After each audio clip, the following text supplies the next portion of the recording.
नमस्कार प्रिय दर्शकों, एक बार फिर स्वागत है आपका हमारे नए वीडियो में।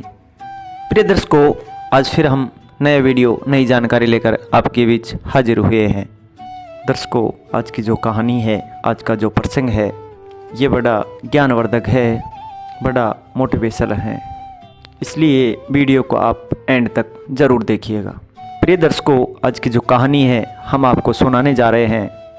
ये कहानी एक नागिन का बदला है। प्रिय दर्शकों, एक सांप का बदला है। एक किसान और एक सांप दोनों की कहानी है। प्रिय दर्शकों, ये कहानी बहुत महत्वपूर्ण है, मोटिवेशनल है। प्रिय दर्शकों, ऐसा कहा जाता है जो मनुष्य इस कहानी को पूरी लगन के साथ सुनता है तो उसके जीवन से समक्ष पीड़ाएं दूर हो जाती हैं। वो इंसान कभी भी गरीब नहीं रहता है जो मनुष्य इस कहानी को ध्यान से सुनता है। प्रिय दर्शकों, सांप के बारे में तो आप सभी जानते होंगे कि सांप एक ऐसा जीव होता है जिसके पास मणि भी होती है, और जिस सांप के पास मणि होती है उस सांप को इच्छाधारी नाग कहा जाता है। प्रिय दर्शकों, जो इच्छाधारी नाग होता है वो सब कुछ करने में सक्षम होता है। वो सांप हर वो काम कर सकता है जो इम्पॉसिबल होता है। प्रिय दर्शकों, कहानी शुरू करने से पहले जो लोग हमसे नए जुड़े हैं वो चैनल को सब्सक्राइब कर ले ताकि हमारा वीडियो पहले आपके पास पहुंच सके। आ जाइए शुरू करते हैं दोस्तों आज की ये प्यारी सी कहानी, ये प्यारा सा वीडियो बने रही है। प्रिय दर्शकों, प्राचीन काल समय की बात है। एक किसान अपने खेत में रोज़ काम करने के लिए जाता था। प्रिय दर्शकों, वो किसान बैलों की जोड़ी लेकर अपने खेत में काम करता था, हल जोतता था। प्रिय दर्शकों, उस किसान ने बैलों की सहायता से तकरीबन अपने पूरे खेत में जोत निकाल दी थी। अब कुछ कोने बचे हुए थे। अब किसान के खेत में कुछ कोने बचे हुए थे जिनमें हल नहीं पहुंच पाया। किसान जो खेत में कोने बचे हुए थे, किसान खुदाली लेकर उस खेत में उन कोनों को खुदाली से खोदने लगता है। प्रिय दर्शकों, किसान खेत के 3 कोने खोद देता है। तब चौथे कोने में किसान पहुंचता है। प्रिय दर्शकों, वहां पर जो दीमक जो बम्मी बनाती है वो एक छोटी सी बम्मी थी। अब वो किसान उस बम्मी को भी खोदने लग जाता है। प्रिय दर्शकों, जैसे ही किसान खुदाली से उस बम्मी को खोदने लगता है तो वो बम्मी खुद जाती है। और प्रिय दर्शकों, बम्मी खुदने के बाद उसमें एक सांप होता है और सांप के 2 टुकड़े हो जाते हैं। दर्शकों, जब सांप के 2 टुकड़े हो जाते हैं, सांप बीच में से कट जाता है। अब इस सांप के दोनों टुकड़ों को देखकर किसान बड़ा दुखी हो जाता है, मन में बहुत ज़्यादा दुखी हो जाता है। सोचने लगता है कि आज मेरे से बहुत बड़ा अन्याय हो गया है, बहुत बड़ा अपराध हो गया है। किसान अपने मन ही मन बहुत पश्चाताप करने लगता है।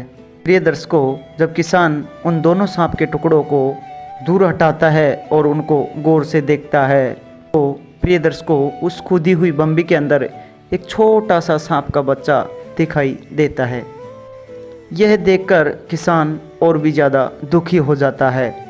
सोचने लगता है कि जो इसके अंदर ये सांप का बच्चा है ये इसी सांप का है, लेकिन ये सांप तो मर चुका है, ये कट गया है, इसके तो 2 भाग हो चुके हैं। वो सोचने लगता है कि अब इस सांप के बच्चे का पालन पोषण कौन करेगा। प्रिय दर्शकों, ये सोचकर वह किसान एक प्रतिज्ञा लेता है कि सांप का पिता का साया मेरी वजह से हटा है, इसीलिए मैं एक प्रतिज्ञा लेता हूँ कि सांप के बच्चे को मेरे बच्चे की तरह पालन पोषण करूँगा और इस सांप के बच्चे को अपने पुत्र की बात ही रखूँगा। प्रिय दर्शकों, यह सोचकर वह किसान उस सांप के बच्चे को घर ले आता है। घर ला करके अपनी पत्नी से कहता है कि प्रिय, यह सांप का बच्चा है और इसका पिता मेरे हाथों मारा गया, इसलिए अपनी गलती का पश्चाताप करने के लिए मैं इस सांप के बच्चे को अपने घर ले आया हूँ और इसका लालन पालन हम अपने पुत्र की भांति करेंगे। प्रिय दर्शकों, उस किसान के एक छोटा बच्चा भी था, उसका भी एक छोटा सा पुत्र था। अब किसान की पत्नी अब किसान की बात मान लेती है और वो भी राजी हो जाती है कि वह बहुत भोलेपन की थी, बहुत सीधी सादी थी।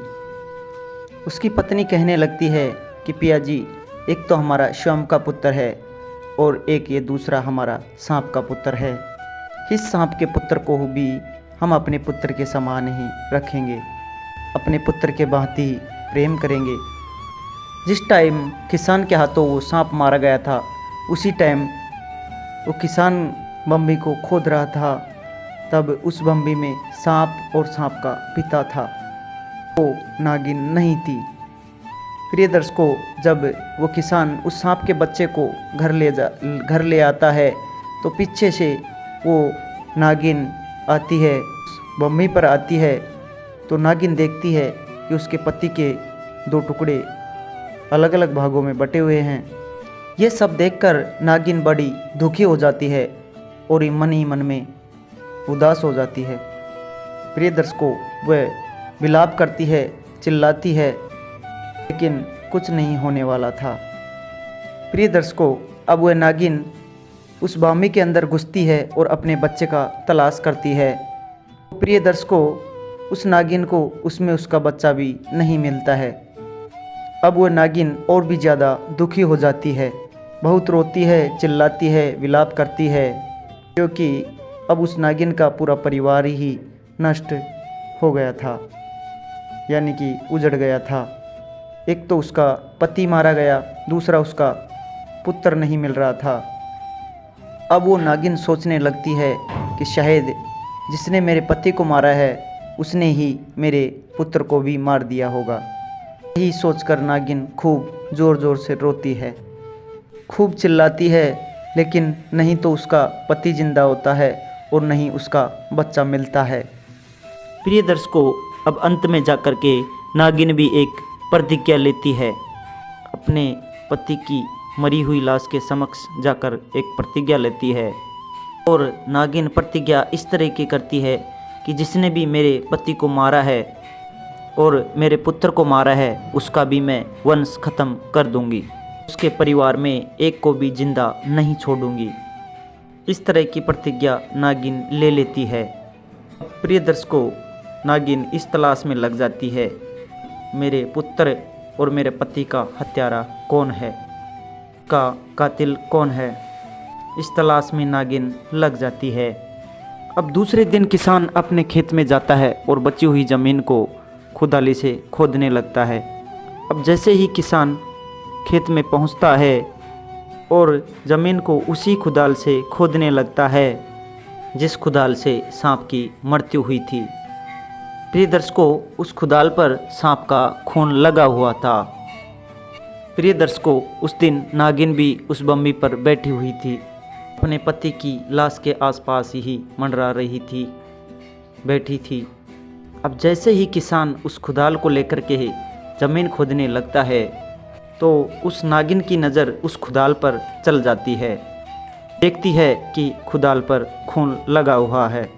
खुदाल पर लगे खून को देखकर नागिन सोचने लगती है कि यही वो किसान है जिसने मेरे पति की हत्या की है और मेरे बेटे को मारा है, मेरे बेटे की हत्या की है। प्रिय दर्शकों, अब नागिन को यह पता चल जाता है कि अपने पति व पुत्र का कातिल कौन है। प्रिय दर्शकों, अब नागिन अपनी प्रतिज्ञा पूरी करने में लग जाती है। अब नागिन सोचने लगती है कि सबसे पहले इस किसान का घर का पता लगाऊंगी, उसके बाद ये पता लगाऊंगी कि इसके परिवार में कितने सदस्य हैं, उसके बाद एक एक को डसना शुरू करूंगी, एक एक को गिन गिन के मृत्यु के घाट उतार दूंगी। इस तरह की एक रणनीति नागिन बना लेती है। प्रिय दर्शकों, जैसे ही वो किसान शाम को खेतों में से काम बंद करके अपने घर की तरफ जाता है तो प्रिय दर्शकों, उस किसान के पीछे पीछे वह नागिन भी चल जाती है। अब जैसे ही किसान अपने घर के अंदर जाता है, प्रिय दर्शकों, नागिन भी उस किसान के पीछे पीछे उसके घर तक पहुंच जाती है। अब किसान घर के अंदर घुस जाता है। किसान की पत्नी दरवाज़ा बंद कर देती है और नागिन बाहर रह जाती है। अब नागिन किसान के घर के अंदर प्रवेश करने के लिए जगह ढूंढती है, लेकिन उसको कहीं पे भी जगह नज़र नहीं आती है। दर्शकों, पास में ही पड़े एक कूड़े कचरे में नागिन घुसकर बैठ जाती है और इंतज़ार करती है कि किसान कब अपने घर के दरवाजे को खोलेगा और कब मैं इसके घर के अंदर प्रवेश करूं। प्रिय दर्शकों, कुछ ही देर बाद उस किसान की पत्नी अपने घर के दरवाजे को खोलती है और कुछ काम के लिए चले जाती है। प्रिय दर्शकों, इसी मौके का फ़ायदा उठाकर नागिन किसान के घर के अंदर चले जाती है। जैसे ही नागिन घर के अंदर प्रवेश करती है तो किसान का एक छोटा पुत्र उसको नज़र आता है, जो कि पालने में झूल रहा था। अब नागिन सोचने लगती है कि उन्हें इस किसान के पुत्र को सबसे पहले ख़त्म करूं,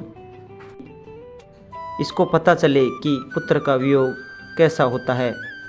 यही सोचकर वो नागिन किसान के पुत्र के पालने की तरफ जाती है और किसान के पुत्र को डस लेती है। और प्रिय दर्शकों, किसान के पुत्र को डसने के बाद वह किसान के घर से बाहर निकल जाती है।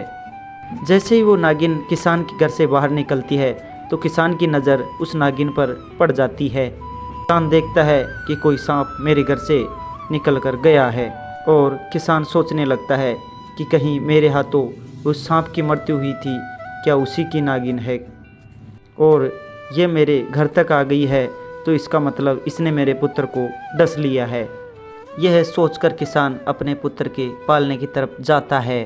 प्रिय दर्शकों, तभी किसान की पत्नी भी आ जाती है और वो भी उस नागिन को अपने घर से बाहर निकलते हुए देख लेती है। उसकी पत्नी भी सोचने लगती है कि इस नागिन ने ज़रूर मेरे पुत्र को कोई ना कोई नुकसान पहुंचाया है। तो प्रिय दर्शकों, किसान की पत्नी भी अपने पुत्र के पालने की तरफ दौड़ती है। दोनों पति पत्नी अपने पुत्र के पालने की तरफ दौड़ते हैं और पुत्र को जाकर के देखते हैं कि उनके पुत्र को नागिन ने डस रखा है। अब प्रिय दर्शकों, किसान और किसान की पत्नी चिल्लाते हैं, विलाप करते हैं और अपने पुत्र को गोद में उठा लेते हैं और इधर उधर भागने की कोशिश करते हैं। सोचने लगते हैं कि किसी राज्य वैद्य से इनका उपचार करवा दे, लेकिन प्रिय दर्शकों, अब रात्रि के समय कोई राज्य वैद्य नज़र नहीं आता है। प्रिय दर्शकों, उस ज़माने में कोई हॉस्पिटल नहीं थे, ऐसी चिकित्सा व्यवस्था नहीं थी, सिर्फ वैद्य ही हुआ करते थे। प्रिय दर्शकों, कुछ ही देर में किसान के पुत्र के जहर चढ़ जाता है। यूं ही जहर चढ़ता है और किसान के पुत्र के मुंह से झाग निकलना शुरू हो जाता है।